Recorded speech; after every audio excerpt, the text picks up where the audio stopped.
အားလုံးမင်္ဂလာပါကျွန်တော်နာမည်ဥယျာဉ်ဗန္နပါ UNFC ရဲ့ဥက္ကဋ္ဌနဲ့ PAO ရဲ့ဒုဥက္ကဋ္ဌတာဝန်ကိုထမ်းဆောင်ရပါတယ်ကျွန်တော်တိုင်းရင်းသားများတော့ကျွန်တော်ဗိုလ်ချုပ်ကြီးအင်ဗန္နလို့ခေါ်ကြပါတယ်အခုဒီလာခံကိုကျွန်တော်တို့ PAO အဖွဲ့ကဒီ NLD အစိုးရနဲ့နိုင်ငံတော်အတိုင်းအခံဒေါ်အောင်ဆန်းစုကြည်ကိုထောက်ခံကြိုဆိုပုံပြုတဲ့အနေနဲ့ရောဖက်ဒရယ်ဒီမိုကရေစီနဲ့ငြိမ်းချမ်းရေးကိုလူချင်းလွန်းလို့အခက်အခဲပေါင်းစုံကြကနေမဖြစ်မနေတက်ရောက်လာကြတာဖြစ်ပါတယ်ဒီနေ့နိုင်ငံအကြီးအကဲခေါင်းဆောင်အတီးတီးကဒီကျွန်တော်တို့တိုင်းရင်းသားများအပေါ်မှာရောစစ်ပြေဒုက္ခတွေများအပေါ်မှာရောမေတ္တာစေတနာဂရုဏာတက်တဲ့အတန်ကြီးကြားရတော့အင်မတန်မှနှလုံးစိတ်ထားအေးရပါကြောင်းပြောကြားလိုပါတယ်ဒီအတန်ကြီးဟာကမ္ဘာတည်တည်၍နေပါစေကြောင်းလည်းဆန္ဒပြုလိုက်ရပါတယ်တက်ရောက်လာကြတဲ့လေးစားအပ်ပါတော့နိုင်ငံတော်သမ္မတကြီးနဲ့တကွနိုင်ငံတော်အတိုင်းအခံပုဂ္ဂိုလ်နဲ့အစိုးရလွှတ်တော်တပ်မတော်တိုင်းရင်းသားအကြီးအကဲမှကိုယ်စားလှယ်များအပါအဝင်ကမ္ဘာကုလသမဂ္ဂအထွေထွေအတွင်းရေးမှူးချုပ်နဲ့တကွနိုင်ငံတကာမှအစိုးရတန်အရာရှိများကမ္ဘာမိသားစုနဲ့တတိပုဂ္ဂလများအားလုံးကိုမင်္ဂလာအပေါင်းနဲ့ပြည့်စုံတဲ့နာနဲ့ခင်ပါလို့ဝတ်စွာနှုတ်ခွန်းဆက်သလိုက်ပါတယ်ဒီနေ့ဟာဖြင့်ကျွန်တော်တို့တိုင်းပြည်အတွက်ရှေးကြာလာပြီဖြစ်တဲ့စစ်တဲ့အနိဋ္ဌာယုံတွေကိုတင်ပုံးကားချပြီးပြည်သူလူထုတရားလုံးညှော်လင့်တောင်းတတောင်းဆိုနေကြတဲ့ဖက်ဒရယ်ဒီမိုကရေစီပြည်ထောင်စုတည်ဆောက်ရေးအတွက်အတူတကွလက်တွဲပူးပေါင်းဆောင်ရွက်နိုင်ကြဖို့အတွက်ရည်တမ်းပြီးငြိမ်းချမ်းရေးအစကျိုးဖို့စုစည်းကြတဲ့နေ့တည်းလို့ပြောရပါမယ်ဒါကြောင့်မြန်မာပြည်သမိုင်းမှာထိုးကဲတဲ့နေထူးနေမြဖြစ်တာကြောင့်မို့ညီလာခံတက်ရောက်လာသူအားလုံးကိုနှွေးထွေးစွာကြိုဆိုပါကြောင်းနဲ့ဒီညီလာခံဖြစ်ရောက်ရေးအတွက်အဖက်ဖက်မှပါဝင်ကြိုးပမ်းဆောင်ရွက်ကြသူအားလုံးကိုလည်းအထူးပြင်ကျေးဇူးတင်ရှိပါကြောင်းပနာမပြောကြားလိုပါတယ်ကျွန်တော်အနေနဲ့တိုင်းရင်းသားညီကိုတွေစုံညီစွာတပန်ကန်ကြီးစုယုံတွေ့ဆုံကြတဲ့ဒီလာခံနဲ့ပတ်သက်ပြီးအနည်းငယ်ပြောလိုတဲ့အကြောင်းရှိပါတယ်အဲ့ဒါကတော့ကျွန်တော်တို့တိုင်းပြည်ကြီးကိုလွတ်လပ်ရေး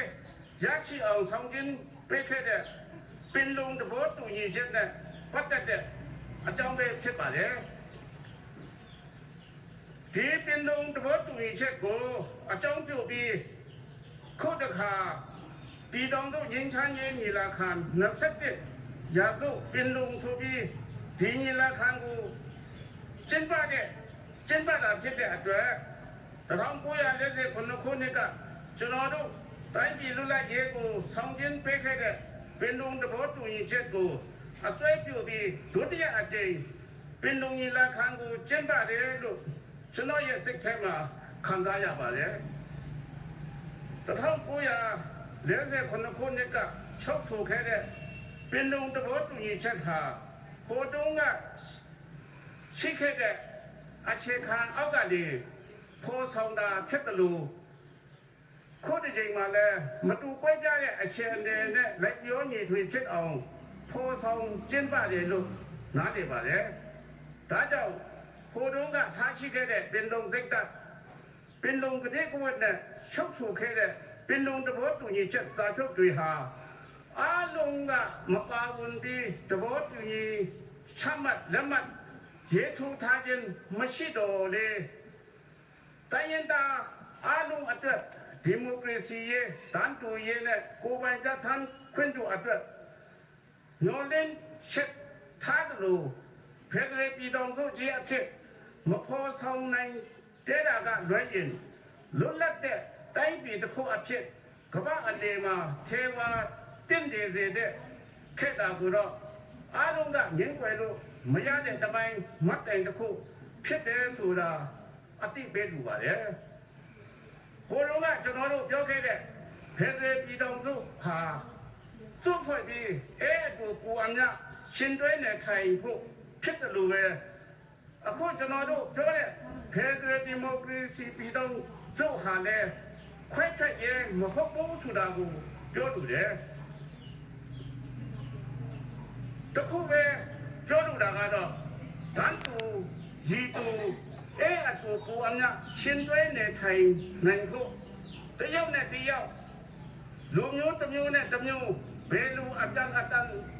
အမှတ်ပြောကြပြီးအတန်အလန်ကိုပေါင်းဆောင်ရွက်ကြမယ်ညဝေခံစားကြမယ်ကိုပေါင်းဆောင်ရွက်ကြမယ်ဆိုတဲ့တာစေနာစေမဟုတ်တဲ့ညီကိုမောင်နှမစိတ်ဓာတ်ဒုမဟုတ်ဒီတောင်စုစိတ်ဓာတ်ကိုမွေးမြူကြဖို့တော့အလွန်အရေးကြီးပါလေဗမာမဟုတ်တဲ့ကျွန်တော်တို့တိုင်းရင်းသားတွေလက်နဲ့ဆွဲတိုင်ပြီးတော်လန်မှုတွေပြုလုပ်နေကြတာဟာဘာကြောင့်လဲလို့မေးချင်ကြပါလိမ့်မယ်ကျွန်တော်တို့ဟာပင်လုံမှာပြုတ်ခဲ့ကြတဲ့ဂတိချုပ်ခဲ့ကြတဲ့စာချုပ်ပါသဘောတူညီချက်တွေကိုပြည့်ပြည့်စုံအောင်အကောင့်အခြေမဖော်ခဲ့ကြလို့ကျွန်တော်တို့လူလားတောင်းတတဲ့ဒီမိုကရေစီရေးအမျိုးသားတန်းတူရေးနဲ့ကိုယ်ပိုင်ကြထမ်းခွင့်တို့ကိုအမခံတဲ့အခွင့်အရေးတွေဆုံးနေရလို့ပဲဆိုတာကိုပြောလိုပါတယ်။ဒါကြောင့်ပင်လုံစိတ်ဓာတ်ပင်လုံကတိကိုပင်လုံသဘောတူညီချက်တွေကိုအခြေခံပြီးဗြိတိရှကိုလိုနီလက်ကမှလွတ်လပ်လာတဲ့ကျွန်တော်တို့တိုင်းပြည်မှာတန်းတူညီမျှမှုနဲ့ဒီမိုကရေစီပြည်ထောင်စုပေါ်ထွန်းဖို့အတွက်အခုစတင်ကျင်းပပြုလုပ်တဲ့ညီလာခံကနေရှေ့ဆက်ပြီးညီလာခံတွေမှာပင်လုံစိတ်ဓာတ်ဂတိကဝတ်နဲ့သဘောတူညီချက်တွေကို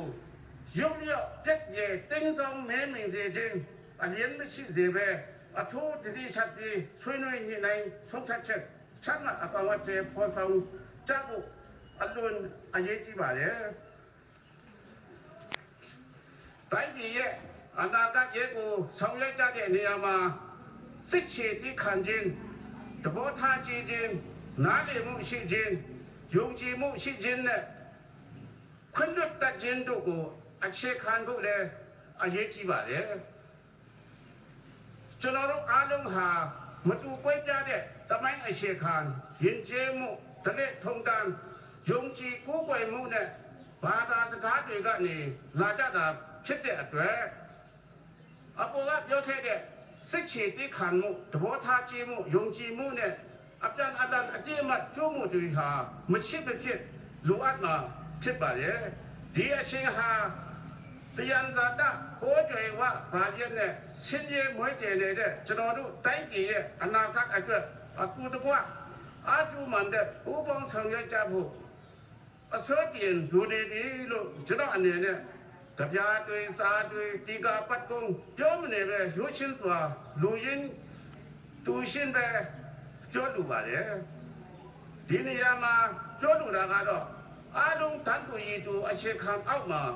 တိုင်းပြည်ရဲ့အနာဂတ်အတွက်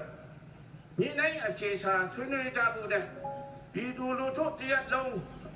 အကျိုးစီးပွားကိုရှေ့တန်းတင်ပူပေါင်းလုပ်ဆောင်ကြဖို့အရေးကြီးပါတယ်ဒါကြောင့်နောက်ဆုံးအနေနဲ့ပြောလိုတာကတော့ဒီညီလာခံဟာခွင့်ပွဲအခမ်းအနားတာဖြစ်တယ်ဆိုပေမဲ့ကျွန်တော်တို့တိုင်းပြည်ရဲ့အနာဂတ်အရေးကိုဝိုင်းဝန်းဆွေးနွေးအခြေချနိုင်ဖို့အတွက်ပထမရှေ့တန်းကျမှုဖြစ်တာကြောင့်